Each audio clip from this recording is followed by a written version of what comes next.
സൗദിയിൽ വില്ലകൾക്കും അപ്പാർട്ട്മെന്റുകൾക്കും വില വർദ്ധിച്ചു. റിയാദ് ഉൾപ്പെടെയുള്ള നഗരങ്ങളിൽ അപ്പാർട്ട്മെന്റുകൾക്ക് 11%, വില്ലകൾക്ക് 6%മാണ് വർധന.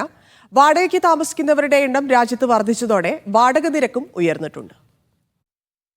സൗദിയിൽ വില്ലകൾക്കും അപ്പാർട്ട്മെന്റുകൾക്കും വില വർദ്ധിച്ചതോടെയാണ് വിൽപ്പനയിലും കുറവ് വന്നത്. അപ്പാർട്ട്മെന്റുകൾക്ക് 11%, വില്ലകൾക്ക് 6%മാണ് വർധന. കഴിഞ്ഞ വർഷത്തെ അടിസ്ഥാനപ്പെടുത്തിയാണ് കണക്കുകൾ. 2023 40%ആയിരുന്നു വീട് വാങ്ങുന്നവരുടെ നിരക്ക്.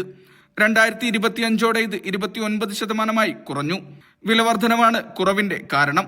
വാടകയ്ക്ക് താമസിക്കുന്നവരുടെ എണ്ണം രാജ്യത്ത് വർദ്ധിച്ചതായും കണക്കുകൾ സൂചിപ്പിക്കുന്നു. വാടക നിരക്കിൽ വർധനവും ഉണ്ടായിട്ടുണ്ട്. 70% ജനങ്ങൾക്ക് സ്വന്തമായ വീട് എന്ന ലക്ഷ്യത്തോടെ ഗവൺമെന്റ് പദ്ധതികൾ നടപ്പിലാക്കുന്നുണ്ട്. ഇതിന്റെ ഭാഗമായി വരുന്ന 6 വർഷങ്ങൾ കൊണ്ട് 1,15,000 വീടുകൾ നിർമ്മിക്കും. വിദേശികൾക്ക് ഉടമസ്ഥാവകാശം സാധ്യമാക്കുന്ന പദ്ധതികളും ലഭ്യമാക്കിയിട്ടുണ്ട്.